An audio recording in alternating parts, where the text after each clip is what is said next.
All right, sorry about that for those watching at home and everyone here. I think we're okay now. So where were we? I should remember that. Councillor Schadenberg had a question. So Councillor Schadenberg. Yeah, from page 24, where the topic is about garbage and organics collection.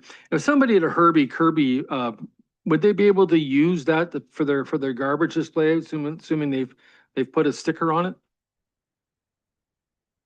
Which like everyone used to have a Herbie Kirby, but that's like 20 years ago. So Yeah, through you, Mayor. I'm not actually sure how many, I don't know, sorry, I may call on Warren, just in terms of the use of Herbie Kirby's in terms of solid waste collection would. For garbage collection, yeah, people accept Herbie Kirby curbside. They have free tags for. Yep, thank you. I know with the changes in recycling, I think there was obviously a change there. They're looking, MTR was looking to change that as well. So I wasn't sure on the number of, if we have a number of residential anyways that use Herbie Kirby for garbage. So yeah, thank you. So for those that couldn't hear online, yes, you can use them, but require 3 waste only, sorry, yeah, waste only, and 3 Oxford County garbage bag tags. Okay. Any other questions on waste? So again, pages 24, 25, 26, and 27.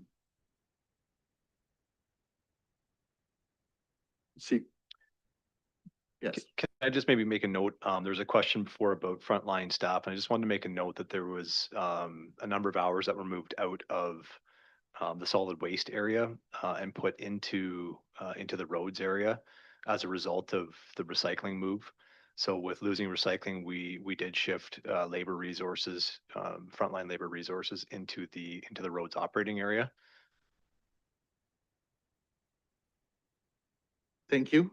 I guess I do have a question I'd like to highlight on page 24 on expenses under 804100101 garbage organics collection full-time.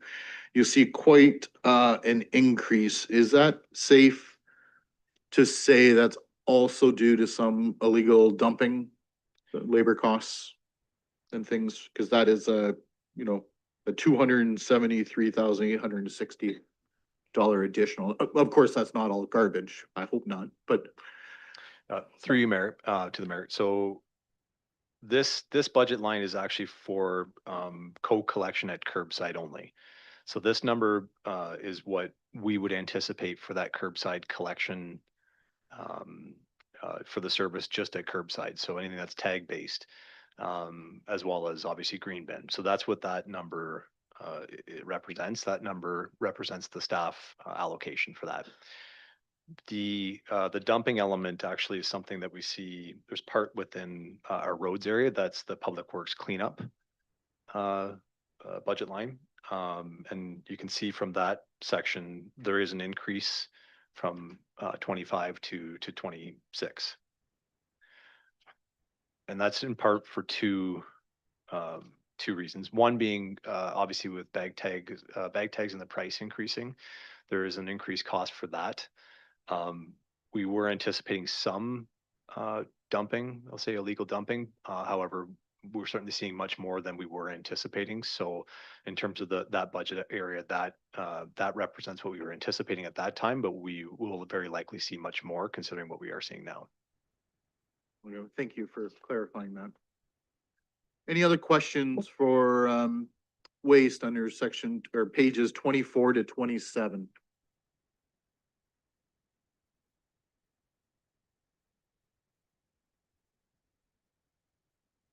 Seeing none, then we'll move along to sewer. Sewer's on pages 28 to 30. We'll look at the whole section on sewer.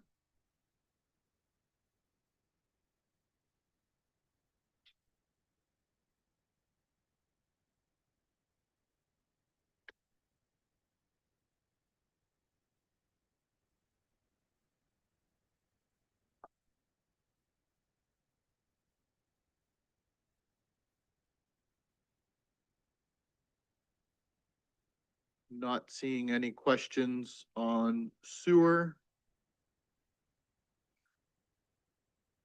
Then I'll open it up to water.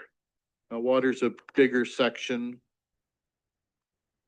31 to 35, I'll open it up for the entire section. So pages 31 through to 35 on water. Any questions for the Director of Public Works? Counselor Schanberg. Yeah, from the mayor through to Mr. Mullen, who's, I guess the best way to ask this question is how do things get broken down when it comes to installing water meters on houses, especially new construction? Who puts it in? Who gets charged for it? Through you, Mayor. So I believe as far as for new construction, that would be the homeowner to pay a cost for installation. We do have staff here that can confirm some of the details if needed, but that would be something that each property would pay for, before we'd be in a position to commission a meter for use.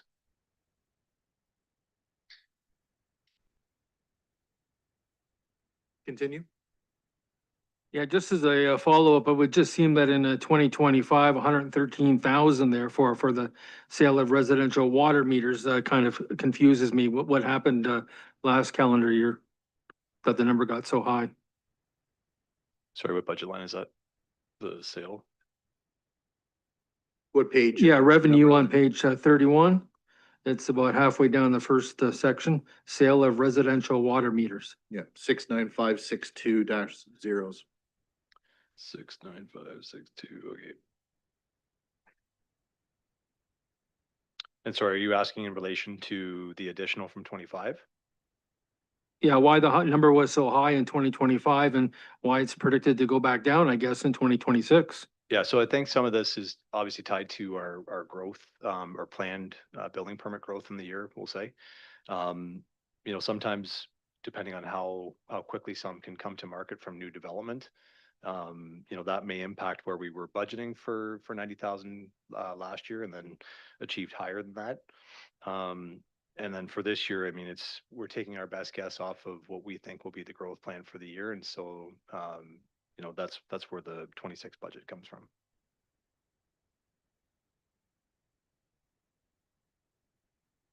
Okay, Counselor. Oh. Okay. Any other questions for water? Pages 31, 32, 33, 34, and finishing off at 35.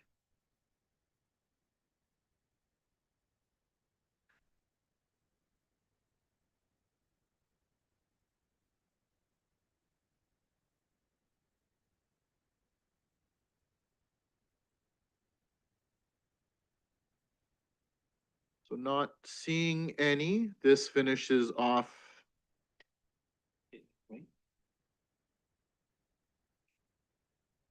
Oh.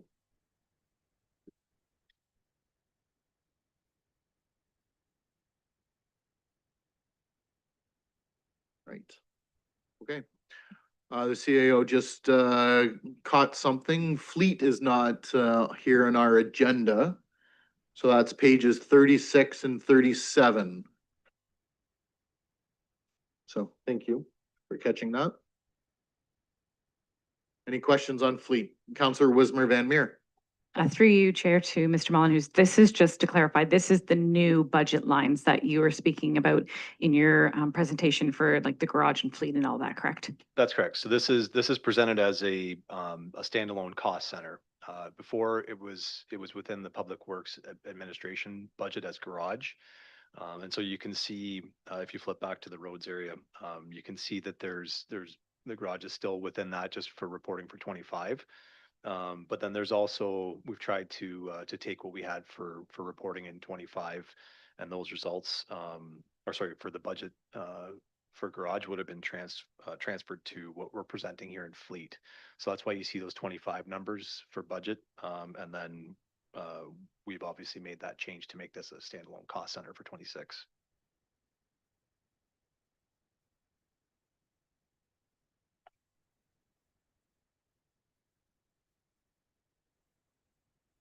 So any questions for fleet on page 36 and 37?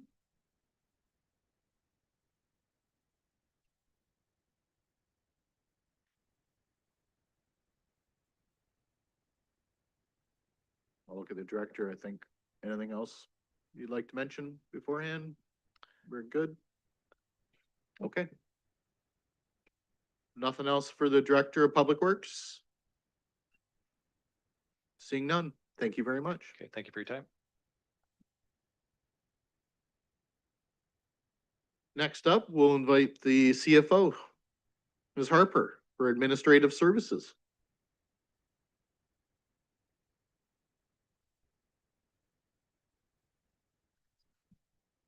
Okay.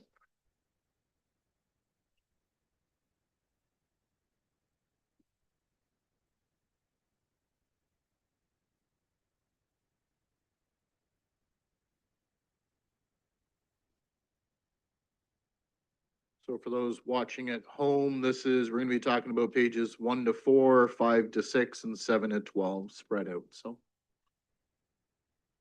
Welcome. Thank you.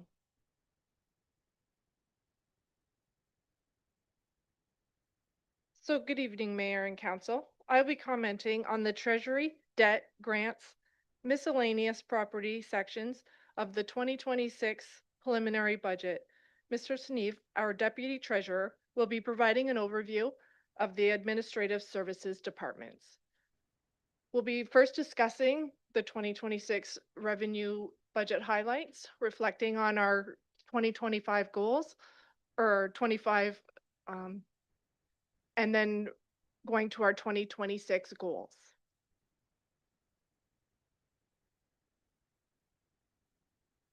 First, we'll review section 200 found on pages 1 through 4. As noted in last week's council meeting, this chart illustrates the composition of the projected 2026 revenue sources, and it's fairly consistent with the 2025 revenue source allocation. The revenue mix is taxation dominant, making up just over 72%. These revenue sources allow the city to pay for services we provide to the Woodstock residents.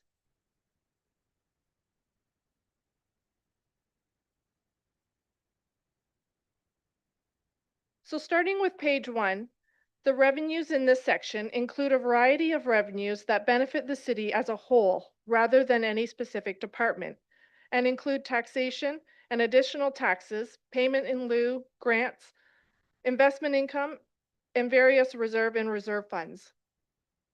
The additional tax revenue, account 61005, includes taxes that are billed through the year based on supplementary and omitted tax rolls received by MPAC. This revenue is difficult to estimate as it is based on a 5-year average, and new assessments may not be processed due to delays in permit information, construction delays, or limited access to the properties for MPAC. Account 63023, Ontario Municipal Partnership Fund. So municipalities like Woodstock who are ineligible for the OMPF core grant will be phased out over a 5-year period. Therefore, this amount will continue to decline by 20% until the end of the phase-out period.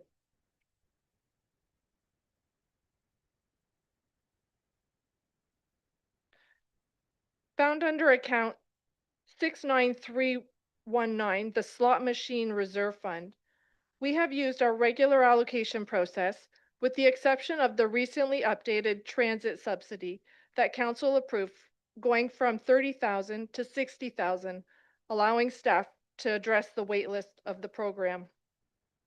30% is directed to the operating budget to offset taxation pressures, 15% to community grants, which includes 35,000 for the rec fair program, 150,000 to the Community and Social Wellbeing Fund, and the remaining allocated to the reserve for capital projects.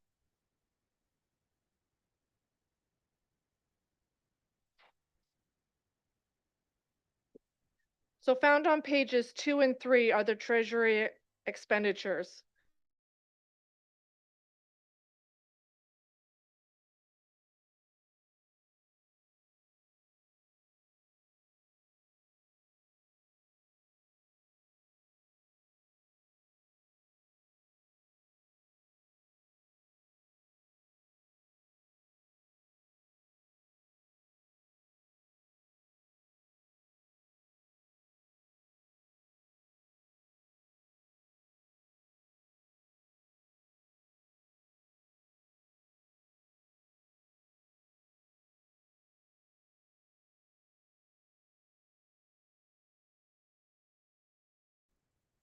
Oh. Yeah.